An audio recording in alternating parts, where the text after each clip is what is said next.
Hey, welcome into the Stinkin Truth Podcast. Mark Schlereth alongside Mike Evans. Special edition as we break down Tennessee and Cincinnati. Cincinnati travels to Tennessee, takes one on the chin to the Tennessee Titans. Mike, I was there calling the game, and I'll tell you what, a little bit shocking, a little bit surprising for me that Tennessee was able to do what they did against the Cincinnati Bengals. Where do you want to start? Well, why? Why were you surprised? Well, You do all this prep, show them off, show your boards, show off your handiwork. So look at this. Check out if you can zoom in on this, check out the writing. Tell me that does not look like a seventh grade girl. That's on this stuff right here. This is where I put my notes. So this is a seventh grade girl's penmanship. Yeah, well, this one is all the stuff that gets sent to me about each guy. And then this one, I just have the names, and then I write my own stuff on this one. And this one is so I can hold it. So in case I forget somebody's name, I can look and go, oh, yeah, that's whoever. So anyhow. Beautiful handwriting. Thank you. I put the little hearts over the eyes. Yeah, little hearts over the eyes, yeah. So why were you surprised? Why were you surprised at Tennessee's domination? Well, I think, one, offensively, they were just absolutely crushed all week. They got crushed by the Cleveland Browns. And all week, everybody talked about, the only thing anybody wanted to talk about was the fact that this offensive line stunk. This offensive line was awful. They couldn't block anybody. They gave up, Andre Dillard, their left tackle, gave up 3 sacks and 7 pressures in one game. They just got physically dominated by the Cleveland Browns. And if you know Mike Vrabel, the head coach, and you know anything about his style and what he wants to accomplish, Mike Vrabel is that guy that, wants to win the physical battle. He wants to turn it into a fist fight. And, a lot of people didn't think they had the horses to do it. I'll tell you, the other thing was, as bad as the O-line was, I thought the tight ends were worse against the Cleveland Browns in week 3. So, how are you going to create, with an offensive line that's struggling, how are you going to create a consistent run game? How are you going to protect your quarterback? How are you going to do those things? And so that was the big question mark rolling into this game, and they answered that. With flying colors. They did a phenomenal job up front. And I think it starts this way with Tennessee. And I talked to Tim Kelly, their offensive coordinator. And one of the things I asked is kind of like, how do you keep your O-line off the high dive, right? When you are sitting in second down and third down in long situations, it's like standing on the high dive at all times. And you take away all the tools an offensive line has to operate, right? You take away their tool belt and essentially say, hey, you're going to bleed. And I always talk about taking the passive out of pass protection. How do we do that? Well, you stay multiple on every down.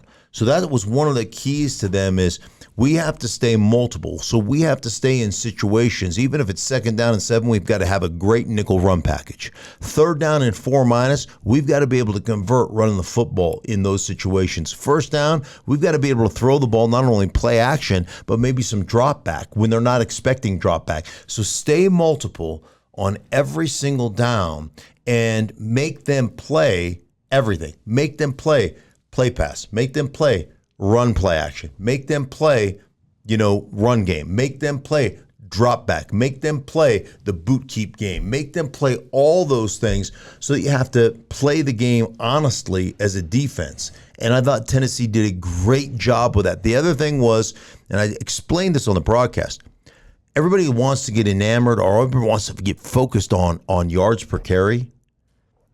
I think attempts are more important than yards per carry. Because yards per carry will come if you get enough attempts. Eventually, especially when you have Derrick Henry, that dude is a beast. By the way, Mike, I'm standing at practice. And so I'm over by the running back drill, and the running back coach goes, you want to jump in the drill? Because we're standing right in the drill. Oh, no, let me get out of the way. And Derrick Henry goes through the bags, and bam, then he's standing next to me. He's legit. I'm 6'3". He's legit an inch taller than I am. And he is 250 and ripped. You just look at him going, we're not of the same species. Like this dude is and he can run and powerful and stiff arm and you give him enough attempts, eventually a defense is going to get sick of trying to tackle the dude. And man, he put it on people. So I was really impressed with the way they called the game. And then because they had those attempts, they started running some of the play action, the hard play action, double move down the sideline. DeAndre Hopkins had a stutter go that was a big-time move and a big-time completion. They really dominated that football game basically by their adherence and their belief in the attempts in the running game, in the play action stuff that came off of that running game. When you meet with Mike Vrabel, when you meet with the Titans, did they feel like they'd be able to do this? Because you just saw a Cincinnati team in their last game that completely dominated up front. Yeah. Against the Rams. Against the Rams. And so was there a sense in your conversations with the Titans that they thought they'd be able to do this fresh off what Cincinnati had managed? I think there was concern, obviously, and I think the concern was we're going to have to play, a pretty close, not perfect, but we're going to have to play really good that way. But we know that we're limited. We know that, think about this, 4 of their 5 offensive linemen are new starters. And one of their offensive linemen, who started 17 games last year, started 15 of those games at left guard. He's playing center now. So from a continuity standpoint, that's an issue, right? And so they know that they're not good enough to just hold up and play drop back pass. So I think as a coaching staff, they're looking at it like, hey, Cleveland is a really good front. They're really good, but the bottom line is we have got to give our guys an opportunity to be successful, an opportunity to go out and slow them down, bludgeon them a little bit, and then see if we can play off of that. Now, it helps when you're playing so well defensively or the other team's limited offensively. So let's pivot and get to not only what is the big story of this game, but is certainly developing as one of the big stories in the NFL right now, and that is the situation with Joe Burrow. Yeah. What did you – well, first of all, you talked to Joe before the game. Mm-hmm. I'm sure the subject came up, right, about the calf and how he's dealing with it? Oh, yeah. What did he share with you? Well, first off, the first part, you'll love this about me. Oh, yeah. You know how I operate. Folks, this is Stink. Yeah. To a T. So I've never met Joe before. So he walks in, and we shake hands. He sits down, and I say to him something to the effect of, I take some personal satisfaction and some personal glory that I'm kind of responsible for your success. He goes, oh, really? How so? I go, because I prayed for your tiny little hands. and he's like, I appreciate that. He's very dry. He's very humorous. I'm very impressed with him just as a quarterback. He talked about, hey, man, playing quarterback is a lifestyle. It's all I do, and it's an art form. And, he downplayed the calf, but the week before against the Rams, he didn't take a snap in practice. I think he ended up taking one snap. So he was like, well, let me get some. He told Zach Taylor, their coach, he goes, let me get some scout team reps then. Let me just give the defense a look. And he said he hit a bang eight. He comes in and just rips a bang eight, and which is skinny post, and they're like, hey, pull him out of there before he creates an issue with the confidence of our defense. So he's exceptional that way. He downplayed the calf, but there's certain things he can't do, and he admitted that there's certain things I just can't do. And the biggest thing he said was my escapability has been limited. So, when things break down, which they're apt to do, as we talk about all the time, I always call it the 70-30 rule. 30% of the time, things are going to break down. In those 30% of the time, I can't make a play. I can't go and scramble for a first down, or I can't manipulate and scramble away from pressure and then throw one down the football field. I can't get that done. So that's a big part of their offensive issues. I would tell you the other thing. They are a gun offense. They're operating out of the shotgun. In the last 3 weeks, They've had 2 under center snaps in the last 3 weeks. Now, it's not like they've operated from under center a bunch, but normally you're getting 10 to 12 plays under center. You've gotten 2 plays in 3 weeks. Okay, so you're a shotgun, football team. Well, I asked Joe about how much your game plan's limited, and he says, well, it hasn't been limited at all, which is an absolute, to me, you're protecting, your quote unquote secrets. But when you run out of shotgun, you're very limited. There are really a handful of plays that you can run.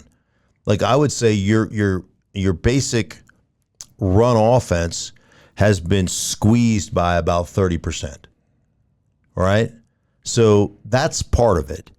Now, all of a sudden, if you're in gun near or far, meaning you have if the tight end is right and your back's to the right, that would be gun near. If the tight end's to the right and the running back's to the left of the quarterback, that'd be gun far. Okay? The only thing you really run out of that is mid-zone because you can't get to the edge. If your running back is running strong, you can't get to the edge, and you can't hand it here and have him go that way. Mm-hmm. So you're really running mid-zone, and Zach Taylor said to me, I've run more mid-zone in the last 3 weeks than I've run in the last 30 years.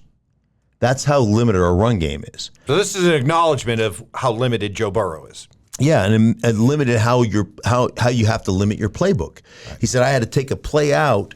On Friday because I wanted to run a wide stretch, probably from under center, and Joe can't get the ball out on a wide stretch handoff, on a wide zone handoff, because it's too much stress on the calf.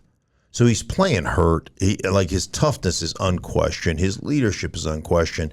But here's the thing that happens to you. So not only do you eliminate a big portion of your run game, Mike, but now all your hardcore run action, play action is gone. What do you all you have in play action is RPO stuff. That's pretty much it. And then on top of that, your whole game is quick game. Right? So how do you push the ball down the field when everybody's playing shell against you? Because that's what they're doing. They're making you throw it underneath. And your whole game is essentially quick game because my quarterback can't extend the play at all. So what Tennessee did, and you got to tip your cap to Tennessee, they lined up, whether they were using an extra defensive lineman or an extra linebacker, they're lining up and basically creating one-on-ones across the board.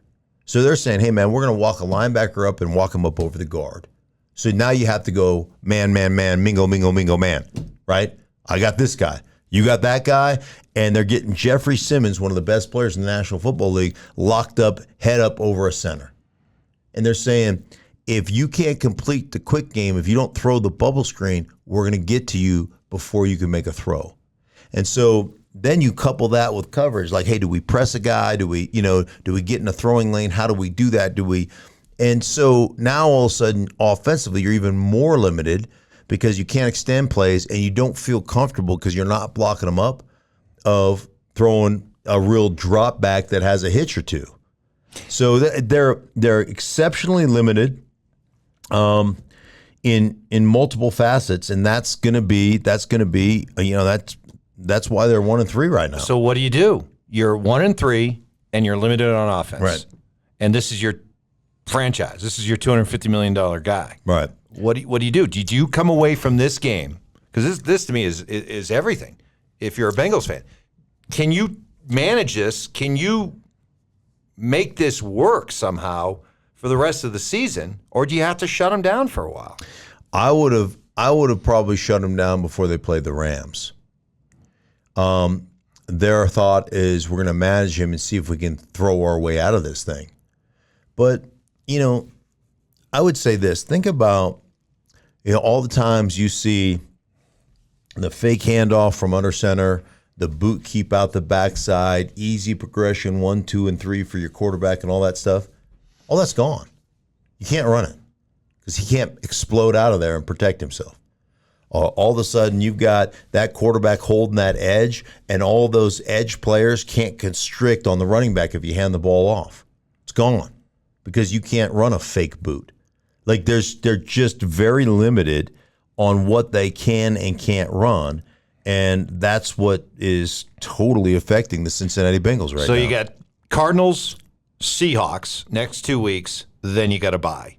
Just try to get him to the bye somehow and then use that bye. I will say this. He couldn't practice at all before that Rams week. He practiced last week. Now, offensively, they got stymied, and there's a lot of things that factor into that. They put a great drive together right off the bat, and then Tennessee started getting pressure on every down. Like I said, 5 guys across, and really eliminated Cincinnati's ability to put any sustainable drives together, and that also worked in shutting down their run game to a degree. But I will tell you, he was better this week. As long as he didn't have any setbacks in this game, I didn't see anything that looked like it could have potentially grabbed or anything like that. As long as he's continuing to get better week in and week out, you hope when he gets to that bye week that he's right and that they can all of a sudden put a couple of games together and maybe you win one of two of the next 2 games. You get to the bye week and then you hope you can roll out of the bye week. So, but those are the things that are going on with Cincinnati right now that are really costing this football team and really limiting their offense and their offensive production. So tip of the cap to the Titans because they played a really good game and some issues that they're going to have to deal with and try to get through here in the next couple of weeks for Cincinnati. Make sense? Makes sense. All right. Good stuff. Good work. There you go. For everybody involved in the Stink Truth podcast, we thank you so much, Cincinnati and Tennessee, for listening. We appreciate you guys, and we'll be back with you later on in the week.